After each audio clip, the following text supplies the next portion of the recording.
Olá a todos, bem-vindos a mais um episódio do Projeto dos 230, hoje aqui na Livraria da Assembleia da República com Clara Marques Mendes, deputada do PSD. Muito bem-vinda. Obrigada, muito obrigada pelo convite e desde já dar os parabéns ao Projeto 230, que é de facto muito interessante. Muito obrigado. E começamos desde já a falar sobre a sua vida e pela sua terra. Começamos por Faf, onde nasceu e cresceu e viveu praticamente toda a vida. Como é que é a localidade de Faf?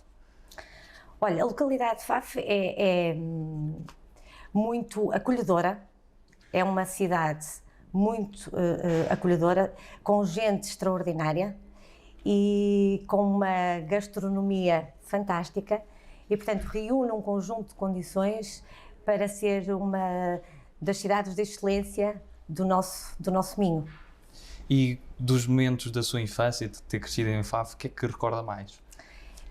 Eu nasci e cresci e vivi até, mais ou menos, até começar a trabalhar, vivi sempre numa aldeia, em Faf, numa freguesia, atualmente até a vila, em Aranja São Romão.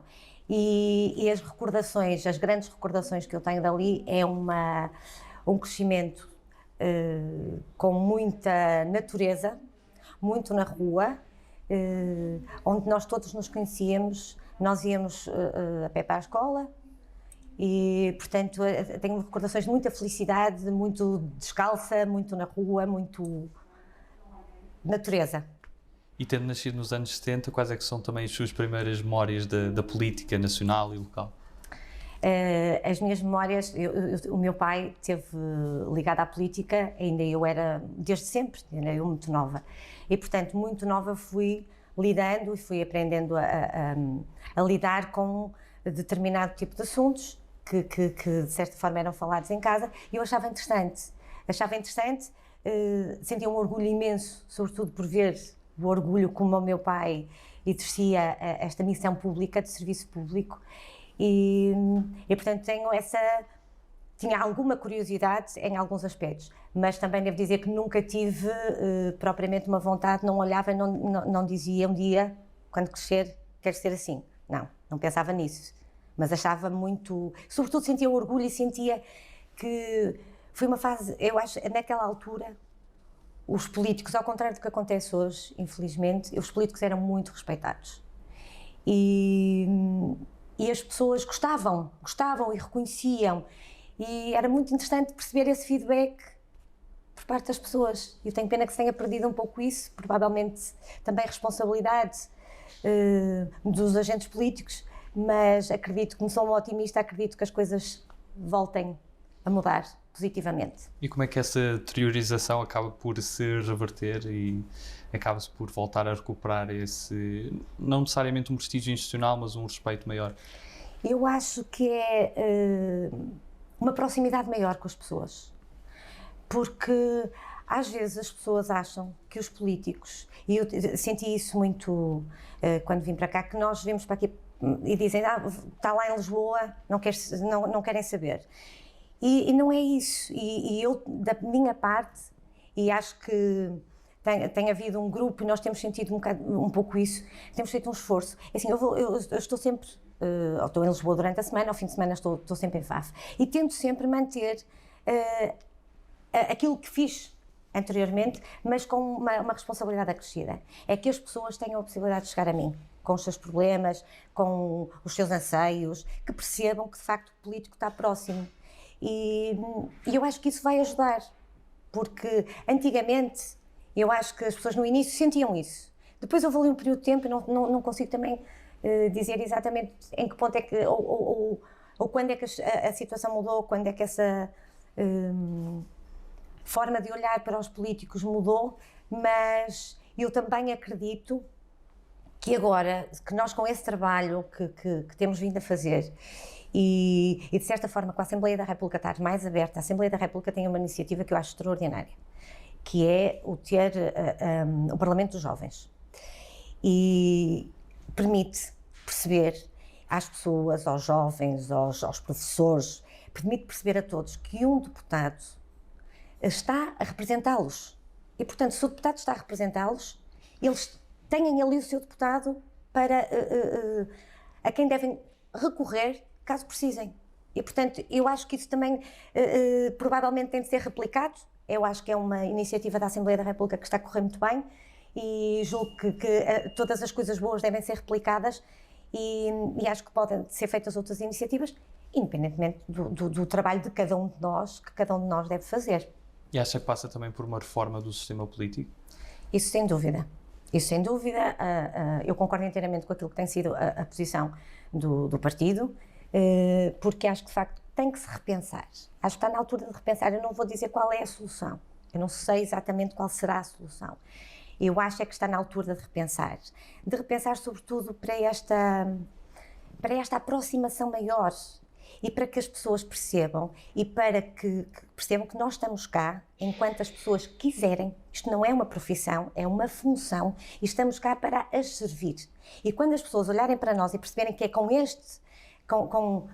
este horizonte, com esta orientação que nós cá estamos, eu acho que as pessoas nos vão olhar de outra forma.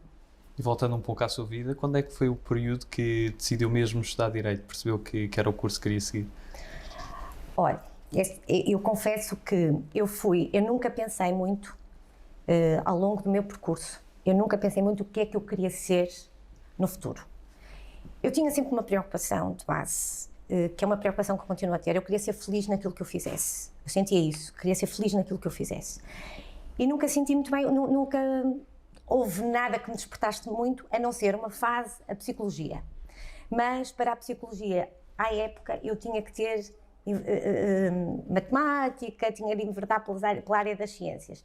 E isso, eu achava que matemática era um problema para mim, e então optei pelas humanidades. Dentro das humanidades, não foi por sentir, é mesmo isto que eu quero, foi por sentir dentro das humanidades, daquilo que eu posso, no futuro, ser, encaixo-me aqui. E, portanto, decidi, basicamente, no 11º ano, 12º. Portanto, não tive ali um percurso secundário, ainda sem saber muito bem o que é que seria, o que é que eu queria ser. E já na Portucalense, na cidade do Porto, como é que foi esse período académico? Foi uma das melhores fases da minha vida. A Portucalense, na altura, funcionava em São Lázaro, era um edifício mais pequeno daquele que é atualmente, era um ambiente muito intimista, onde todos tínhamos eu tinha uma relação excelente com todos os meus colegas dos vários cursos, com os professores.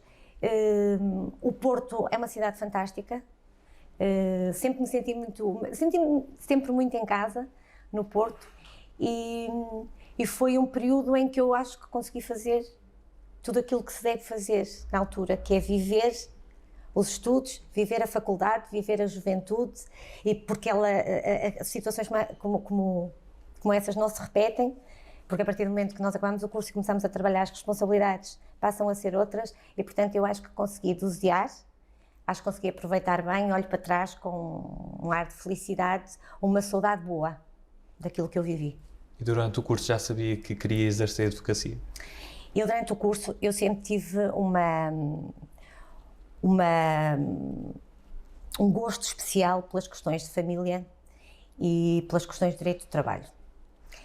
E tinha pensado, na altura, quando estava a tirar o curso, tinha pensado, o meu pai tinha um escritório, e eu tinha pensado ir trabalhar com o meu pai. Mas houve ali uma fase que eu ainda pensei, eventualmente seguir a carreira de magistratura não judicial, mas Ministério Público, para depois ou ir para um desses tribunais de competência especializada, Tribunal de Trabalho ou Tribunal de Família, porque sempre gostei imenso dessas áreas.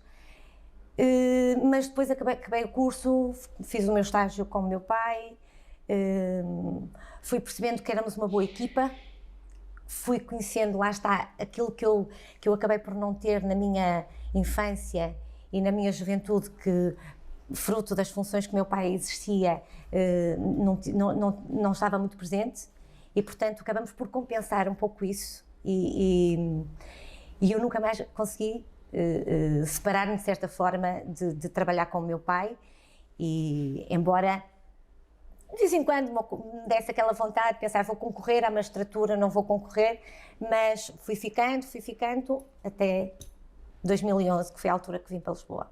E enquanto advogada, quais é que foram as situações mais desafiantes que encontrou ao longo da sua carreira? Foram várias, mas devo dizer que foram questões, precisamente questões de família. Não vou falar assim de situações em concreto, mas questões de família, questões de responsabilidades parentais, foram questões que me tocaram bastante e ainda hoje mudaram-me enquanto pessoa. É que as áreas em que eu trabalhei, e eu acho, esta é a minha opinião, as áreas de direito de trabalho e família são áreas muito especiais, porque tocam muito nas pessoas. E enquanto nós estamos a trabalhar essas áreas, nós também mudamos enquanto pessoas. E isso foi uma experiência enriquecedora, e devo dizer que foi, além de ser uma experiência enriquecedora, foi algo que me ajudou muito para aquilo que eu faço aqui no Parlamento. Porque eu também já vim para o Parlamento com alguma experiência profissional, com alguma maturidade, e, portanto, a sensibilidade com que determinadas matérias me chegam, eu também a ganhei com a minha profissão, mas foram, sem dúvida, as questões de família as mais desafiantes, que me tiraram sono, que me fizeram muitas vezes pensar se tinha a capacidade emocional para estar ali, mas fui resistindo, fui ficando e fui crescendo. E sente que no mundo jurídico, por vezes, há uma desvalorização dessa vertente humana, privilegiando, calhar, mais uma competência técnica que às vezes não está tão ligada a essa vertente humana? Sim, de certa forma, sim. Sobretudo pela parte dos clientes, dos nossos clientes, mas está certo, porque quando um cliente chega a um advogado e expõe o seu problema, o problema é para ficar com o advogado. Nós somos um bocadinho psicólogos, nós somos um bocadinho de tudo. Nós advogados somos um bocadinho de tudo. E lá está, o meu gosto pela psicologia, de certa forma, acabei por tê-lo um pouco na advocacia, porque o objetivo é nós tranquilizarmos as pessoas. Portanto, aquele lado emocional nós temos de o ter para nós. Portanto, nós temos que ser sensíveis às questões, mas temos que estar ali, dar toda a segurança. Não é garantias que vamos ganhar uma causa ou que não, porque isso naturalmente não depende apenas do nosso trabalho, depende de um conjunto de fatores. Mas nós, sem dúvida, que nós somos a segurança, temos de transmitir essa segurança e, portanto, acaba por o facto de nós termos lá está, pôr um bocadinho de lado e guardar para nós, para o momento em que chegamos a casa, que isso aconteceu muitas vezes. Eu acho que a gente não deve levar o trabalho para casa, mas eu escolhi funções na minha vida que levo sempre trabalho para casa e preocupações para casa, é inevitável. E isso, mas não quer dizer que os clientes não nos valorizem por isso. Eu não sei, eu acho é que eles pensam, pronto, ele está aqui a fazer o trabalho dele e pronto, e no final tudo se vai resolver. Não sentem aquilo que nós sentimos, mas eu acho que faz parte. E ainda bem, porque lá está, nós temos, quando vamos a um médico, também esperamos que o médico que nos diga, eu sinto muito isso. Eu às vezes vou ao médico e digo assim, pronto, agora estudo a minha situação e eu agora vou para casa e vou tranquila, não vou pensar mais nisto, até que me diga alguma coisa. Eu acho que é isso que deve acontecer. É a minha visão. E no meio de todo esse percurso, quando é que aparece a maior ligação à política? A minha ligação à política aparece em 2011. Eu nunca fui militante, nunca fui... na altura da minha adolescência, eu gostava imenso de campanhas eleitorais e acompanhava e participava em FAF, fora de FAF, gostava no distrito. Depois, entretanto, secundário, vida académica, não participei muito nesses momentos. E estava totalmente fora dos meus horizontes. Eu estava bem, tinha a minha vida tranquila numa cidade que eu adoro, é minha, Faf, e portanto estava a trabalhar com o meu pai, estava tudo certo. Até que fui desafiada pelo presidente da Comissão Política da altura, o Eugênio Marinho, que é uma pessoa que eu estimo imenso e que sinto, de certa forma, vou-lhe ser sempre grata pela oportunidade que me deu de conhecer uma função que eu acho que é tão nobre e é um gosto, de facto. poder estar nesta missão. E ele convidou-me, porque entretanto íamos ter eleições antecipadas, e ele, como Presidente da Conselhia, queria que Faf indicasse um deputado. E convidou-me, e eu tive que tomar a minha decisão assim, quase da noite para o dia, porque as eleições estavam praticamente à porta. Aceitei o desafio e para cá vim. E cá estou. E aqui na Assembleia da República, qual foi o momento mais marcante que viveu? Desde de cá cheguei, 2011, houve logo um primeiro momento em que eu posso considerar que foi desde logo o meu maior desafio, porque tive, ao fim de muito pouco tempo, tive de fazer logo uma intervenção em plenário. E por mais experiência profissional que tenhamos, por mais experiência de vida que tenhamos, falar em plenário é sempre algo de novo e bastante diferente daquilo que nós fazemos habitualmente, porque temos um conjunto de pessoas ali a ouvir-nos, mas temos também em casa muitas pessoas que vão ouvir aquilo que nós vamos dizer. E foi desafiante, não só por isso, mas também pelo tema, porque quando eu vim em 2011 foi o momento da Troika, e portanto era um momento em que nós tínhamos metas para cumprir, prazos para cumprir, e uma delas era a alteração ao Código de Trabalho. E sendo que a matéria da alteração ao Código de Trabalho é sempre uma matéria extremamente sensível, porque diz muito às pessoas, mexe muito com a vida das pessoas, com a vida das empresas, e portanto foi desafiante pelas duas situações, além de ser um tema que eu sempre acompanhei, como já tive a oportunidade de dizer, e gosto, que é direito do trabalho. No entanto, foi desafio por essas duas situações, por ser a primeira vez e por ser uma matéria tão relevante para a vida das pessoas. E sentiu grandes diferenças entre as diferentes legislaturas? Senti, é diferente. Desde logo nós somos diferentes, porque eu costumo dizer, os primeiros 4 anos são anos de aprendizagem, de uma aprendizagem não só de como funciona a Assembleia da República, como funciona o processo legislativo, que é de facto complexo, e nós temos de o conhecer também, e depois da nossa vontade. Depois também depende dos percursos anteriores de cada um de nós. Mas eu, como nunca tinha estado ligada, nunca fui autarca, nunca tinha estado ligada à vida política ativa, portanto isto para mim foi tudo novo. E foi uma aprendizagem, até mesmo a própria forma de comunicar em política, é diferente. E foi diferente, naturalmente, da segunda legislatura que fiz. Portanto, esta é a minha terceira legislatura. A segunda legislatura eu já a fiz com mais à vontade, a esse nível, com maior conhecimento das matérias, com maior... Porque quando nós cá chegamos, nós não podemos esquecer nunca que aquele trabalho que nós estamos a fazer, há históricos. Portanto, nós temos de estudar as matérias para percebermos aquela que tem sido a posição que o nosso partido que tem tido, que pode evoluir, mas temos que perceber o porquê. E, portanto, eu agora já estou mais à vontade porque já conheço matérias mais antigas e, portanto, desde logo a diferença é aí. E, naturalmente, que também é diferente quando nós estamos a apoiar um partido que está no governo e é diferente quando estamos a apoiar um partido que está na oposição. E sendo vice-presidente da bancada parlamentar do PSD, quais é que são as principais funções? Os vice-presidentes da bancada têm áreas que organizam, que são áreas, por exemplo, eu estou como vice-presidente da área do Trabalho e Segurança Social e dos Assuntos Europeus. O que é que eu faço enquanto vice-presidente? Eu tenho de gerir as equipas, os meus colegas que estão nas duas comissões, em ambas as comissões, depois cada comissão tem o seu coordenador e vice-coordenador, e reunimos com uma certa regularidade para quer organizarmos os trabalhos que vão ser realizados em comissão e até em plenário, quer a orientação que devemos ter e a posição que devemos ter sobre as matérias que estão em discussão. E se aqui na Assembleia pudesse melhorar uma coisa, tivesse a oportunidade de escolher uma coisa que gostasse de melhorar, qual é que seria? Que sente que é mais urgente? Está-me a fazer assim uma pergunta um bocadinho complicada e vai-me permitir que não responda porque eu mudaria algumas coisas, mas não acho que seja este o momento mas mudaria algumas coisas.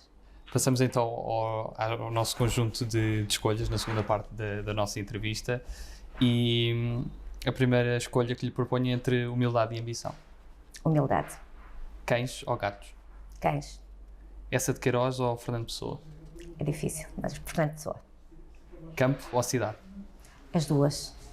Zeca Afonso ou Sérgio Godinho? Os dois. Poesia ou prosa? Poesia. Ramalhianes ou Cavaco Silva? Os dois, cada um em seu tempo, mas os dois. Churchill ou Kennedy? Churchill. Sonho ou realidade? As duas. O sonho é ótimo quando a realidade lhe dá a mão. E qual é o seu maior sonho? Ser feliz. Manuel Alegre ou Lídia Jorge? Cada um ao seu estilo. Vou ter dificuldade em fazer determinadas opções, portanto vou escolher os dois. Conservador ou liberal? Conservador. Sagres ou Superboc? Superboc, sem dúvida. O que é a alegria? A alegria é um estado composto por vários estados. Felicidade, olha, é aquilo que eu gosto de ser, alegre, e que eu tento ser alegre, e que resulta de uma soma de vários momentos de felicidade. Nelson Mandela ou João Paulo II? Isto vai ser um bocadinho difícil, portanto eu vou Os dois ter. é uma escolha, sim. Claro, vai ter que ser sempre, então os dois. Merkel ou Macron? Lá está. Outra é difícil porque cada um no seu registro, e eu como nas outras situações optei pelos dois, vou optar por dois. Também. Tony Blair ou Boris Johnson? Tony Blair. 230 ou 180? 230 é o que nós somos atualmente, o número de deputados que nós somos atualmente. E permita-me que diga que eu acompanho aquela que é a posição do partido numa possível redução do número de deputados, mas permita-me que deixe esta reflexão. Eu acho que a questão não se coloca no número de deputados, a questão coloca-se numa verdadeira reforma do sistema político. E se tivesse a oportunidade para convidar uma personalidade nacional ou internacional para almoçar com quem nunca teve essa possibilidade, quem é que seria? Teria várias, mas há uma que me iria transmitir uma tranquilidade que eu acho que me iria fazer muito bem, que é João Paulo II. Peço desculpa, Papa Francisco. Papa Francisco. Também é muito escolhido. João Paulo II já faleceu, eu não sabia se era vivo, se é Papa Francisco, sem dúvida.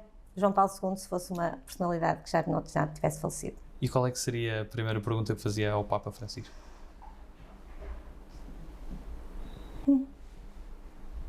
Eu acho que não iria conseguir perguntar nada.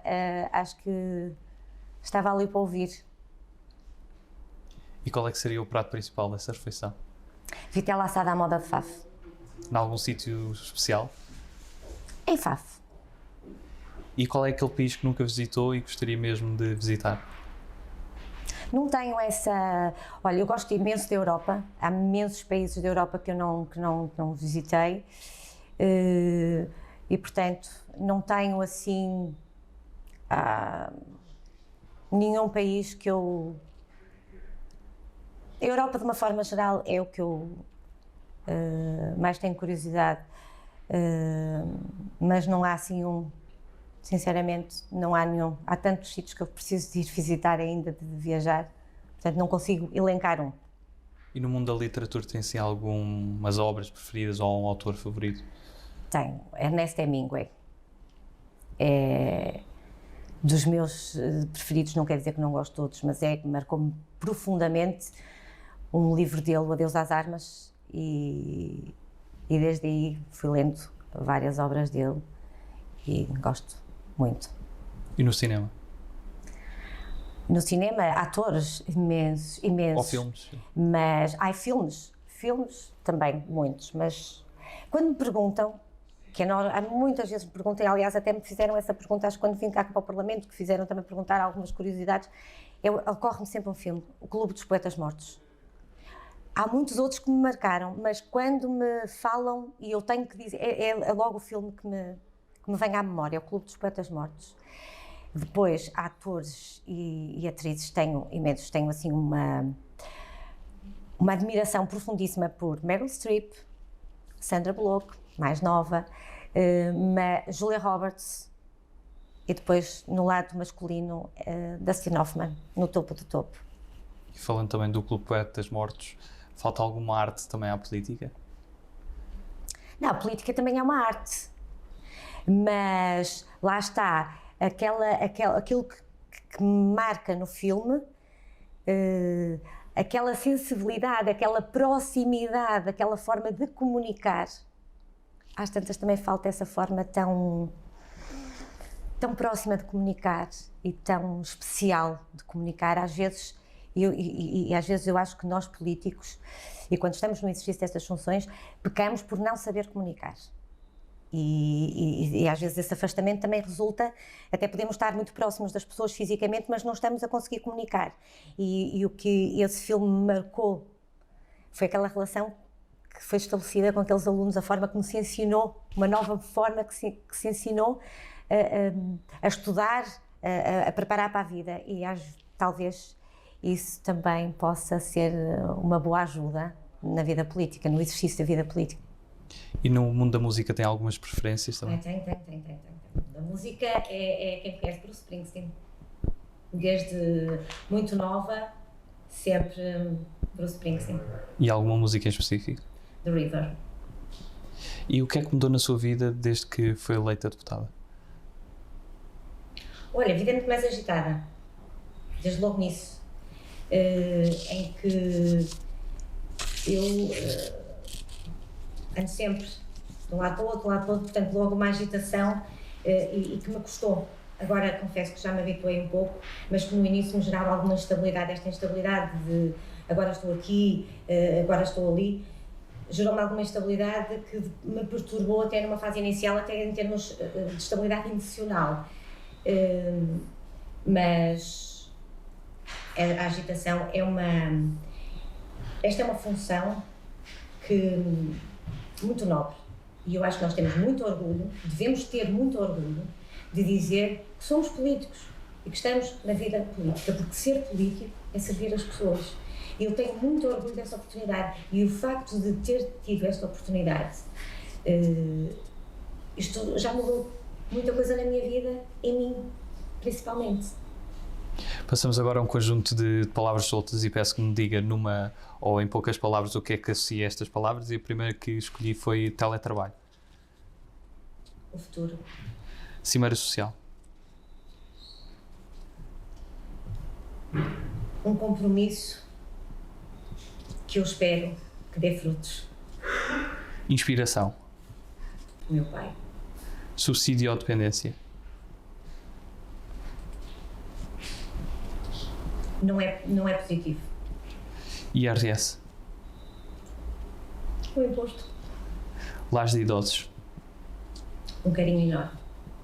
Saudade. Dos meus pais.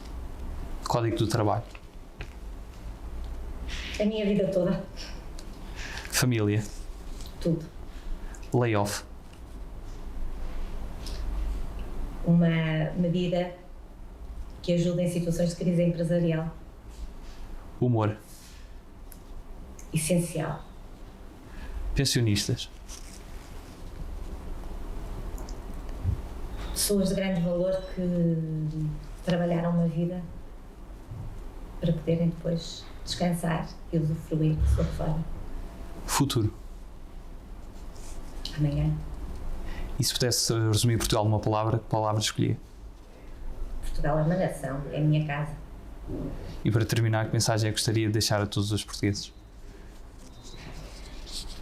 Olha, nesta fase que estamos a gravar, nesta fase de pandemia e em que já estamos com algumas expectativas de melhoras e que começamos a ver as coisas a acontecer positivamente e a desconfinar, e a mensagem que eu deixo é aquela mensagem que eu tenho para mim e que eu digo diariamente para mim, é que tudo vai voltar à normalidade, nós não vamos ser mais as mesmas pessoas, mas não significa que seja necessariamente mau.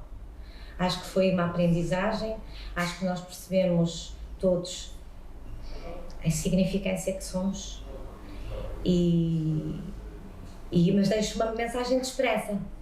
Eu quero deixar uma mensagem de esperança, porque eu acredito que nós todos, o mundo uniu-se para que nós consigamos ultrapassar este inimigo invisível, e deixo uma mensagem de esperança às pessoas para acreditarem e sobretudo para acreditarem e para acompanharem mais a vida, já que estou aqui na qualidade também de deputada, acompanharem a vida dos deputados, porque os deputados fazem um trabalho que eu acho que merece ser reconhecido. Clara Marques Mendes, muito obrigado pela sua participação. Obrigada eu pelo convite. E obrigado a todos lá em casa. Continuem a acompanhar todas as entrevistas do Projeto dos 230. Continuaremos aqui na Assembleia da República a ouvir todos os 230 deputados da Assembleia da República. Obrigado a todos.